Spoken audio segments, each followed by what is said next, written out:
दुनिया में इंसान जैसे जैसे बड़ा होता है उसके जीवन से एक चीज गायब होने लगती है और वो है भरोसा।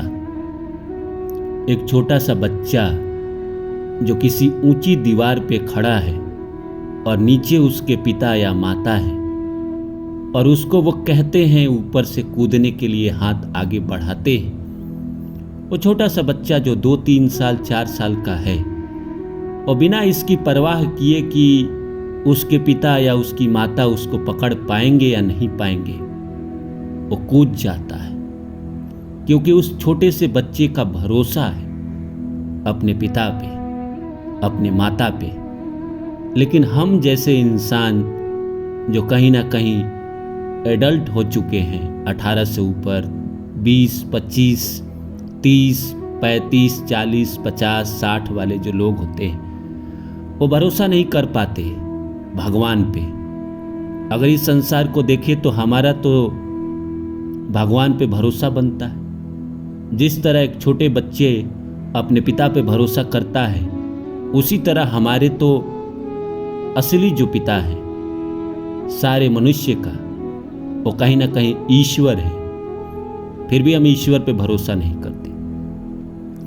जो इंसान उस बच्चे की तरह अपने पिता पे, ईश्वर पे भरोसा करता है, उसे फिर गिरने का क्या डर। वो जानता है कि भगवान मुझे गिरने नहीं देंगे। मैं गलत इंसान नहीं हूं, मैंने कभी किसी का बुरा नहीं किया है, मैंने हमेशा अच्छे कर्म किए हैं, तो मैं कभी गिरूंगा नहीं। चाहे मेरी जिंदगी में कुछ भी हो जाए, चाहे मेरी जिंदगी में 7.5 आ जाए, राहु दशा आ जाए, शनि दशा आ जाए या कुछ भी आ जाए, कितना भी बुरा वक्त आ जाए, जब भी मैं गिरूंगा भगवान अपनी उंगली देकर मुझे बचा लेंगे, सहारा दे देंगे और देते भी हैं। जो इंसान भरोसा करता है उन पर, उसको उंगली बढ़ाते हैं, सहारा देते हैं। तो नमस्कार दोस्तों, मेरा नाम है रानू बाबू और जैसा कि आप सभी जानते हैं कि मैं आपके लिए कहानी, कविता और मोटिवेशनल वीडियो लेकर आता हूँ। इसी श्रृंखला में आज लेकर आया हूँ कि एक छोटा सा बच्चा अपने पिता पे भरोसा कर लेता है, तो हम ईश्वर पर भरोसा क्यों नहीं करते। अगर एक छोटे से बच्चे को उसके पिता या उसकी माता नहीं गिरने देते, तो क्या हमें वो परम पिता या परम वो जो संसार चला रहे हैं, क्या हमें गिरने देंगे। उन्होंने ही तो हमें संसार में भेजा है अपने अपने कर्म पूरा करने के लिए। तो ये सब्जेक्ट को समझते हैं, इस पे बात करते हैं। शुरू करूँ इससे पहले आप सभी से आग्रह है, please like my video and subscribe my channel. तो आइए दोस्तों शुरू करते हैं। जिंदगी में हर आदमी के कभी कभी ऐसा समय आता है कि आदमी का भरोसा डगमगाने लगता है। हो भी क्यों ना, जब इंसान के जीवन में बुरा समय आता है और ख़त्म ही नहीं हो रहा होता है, तो हर किसी का विश्वास डगमगाने लगता है। लेकिन आपको एक बात बताऊं, 10 में से एक इंसान ऐसा है जो मान लेता है कि ये जो मेरे जीवन में समय चल रहा है वो कहीं ना कहीं इम्तिहान की घड़ी है, मेरी परीक्षा ली जा रही है, मुझे टेस्ट किया जा रहा है। और जो इंसान ये समझ जाता है कि मुझे ये इम्तिहान पास करना है, ये दुख के घड़ी बिताने हैं, क्योंकि प्रकृति का नियम है कि दुख के बाद सुख और सुख के बाद दुख आता है। तो जो इंसान ये मान लेता है कि ये ईश्वर के द्वारा दिया गया इम्तिहान है और इस इम्तिहान में मुझे पास करना है, उसको दुख कम हो जाते हैं। वो फिर उसको चैलेंज मान लेता है और उसके सॉल्यूशन ढूंढने लगता है। और जो इंसान इस बात का रोना शुरू करता है कि मेरे साथ ही ऐसा क्यों होता है, मेरे साथ ही बार बार ऐसा क्यों होता है, ख़त्म ही नहीं हो रहा है दुख का सिलसिला, ये दुख ख़त्म क्यों नहीं होता बे।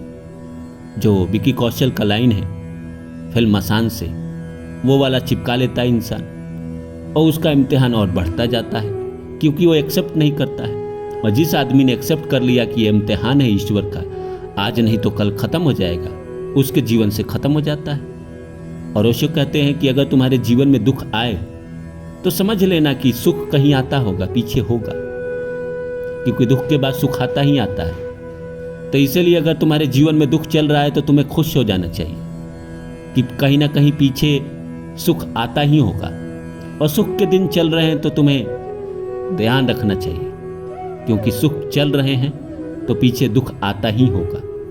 और इस दुनिया में ऐसा कोई इंसान नहीं है जिसने दुख के बाद सुख और सुख के बाद दुख न भोगा हो। वो इंसान का जीवन क्या ही है जिसने जीवन में कभी उतार चढ़ाव ना देखा हो, फिर वो कभी मजबूत नहीं बन पाता है। ये जो बड़े बड़े फिल्म एक्टरों को देखते हैं जिन्होंने जिंदगी से हार मान ली, उनका क्या है? उन्होंने जीवन में कभी संघर्ष नहीं देखे, कभी हार नहीं देखे। और जीवन में एक पहली हार आती है तो अब जीवन का तो नियम है, प्रकृति का तो नियम है, अगर उन्होंने सफलता दी है तो संघर्ष भी देंगे। तो अभी तक तो सफलता चल रही थी तो वो मज़े में थे। जैसे जीवन में संघर्ष आ गया, उन्हें लगता है कि इस दुख की घड़ी को मैं झेल नहीं पाऊंगा और वो अपने आप को ख़त्म कर लेते हैं। लेकिन जो आदमी दुख सुख झेलता चला आ रहा है, दुख को देखता चला आ रहा है, वो आदमी आगे जाके मजबूत ही बनेगा। और जिसके जीवन में शुरुआती जीवन में 30-35 साल तक बहुत दुख रहे हैं, बहुत संघर्ष रहे, दुख का क्या मैं बोलूं, दुख कभी होता नहीं है, संघर्ष होता है। और जिसके लाइफ में संघर्ष रहे, स्ट्रगल रहे, after second half, first half में तो जीवन जैसे तैसे निकल जाता है, लेकिन फिर सेकेंड हाफ में उसकी ज़िंदगी बहुत बेहतरीन होती है। वो बनाता है अपने जीवन का एक मजबूत किला और सफलता को पाता है। और फिर ईश्वर भी उसकी सहायता करने लगते हैं। ईश्वर भी उसके जीवन में इसीलिए संघर्ष दिए थे, इसीलिए दुख दिए थे, ताकि तुम्हें जो सफलता देनी है उसके लायक तो पहले बनो। उस लायक बनाने के लिए वो तोड़ते हैं, वो आपको गिराते हैं। लेकिन विवेकानंद की बात कि पराजय तब नहीं होती जब हम गिर जाते हैं, पराजय तो तब होती है जब हम उठने का प्रयास छोड़ देते हैं। जो इंसान उठने का प्रयास करता है, प्रकृति भी उसकी मदद करती है, किस्मत भी उसकी मदद करती है। अगर आपको किस्मत ने कुछ दिया है तो कर्म तो आपको करना ही पड़ेगा ना। प्रकृति ने आपको पैसे दे दिए तो भोजन तो आप अपने हाथों से करेंगे ना, कहीं बैठ के ही खरीद के ही भोजन खाए। प्रकृति ने आपको बहुत पैसा दे दिया तो आपको कुछ भी गाड़ी खरीदने तो जाना पड़ेगा, घर बनाने के लिए ईंट तो लाना पड़ेगा। तो कुछ ना कुछ कर्म करना पड़ता है। इसीलिए पराजय तब नहीं होती है जब हम गिर जाते हैं, उठने का प्रयास छोड़ देते हैं, मान लेते हैं कि हमारे जीवन में अच्छा नहीं होगा, तो भगवान भी मान लेते हैं कि चलो ये फेल हो गया। लेकिन जो इंसान गिर के उठ जाता है और कहता है कि नहीं, मैं लड़ूंगा, मैं फिर से लड़ूंगा, ज़ीरो से शुरू करना पड़ेगा, मैं फिर से ज़ीरो से शुरू करूंगा, लेकिन फिर अपने आप को काबिल बनाऊंगा और अपना नया साम्राज्य बनाऊंगा, उसको ईश्वर बाद में, इम्तिहान के बाद में उसकी सहायता करने लगते हैं। और बाद में जो उसको मिलता है फिर वो नरेंद्र मोदी बनता है। वो बड़े बड़े जो पैसे वाले बने हैं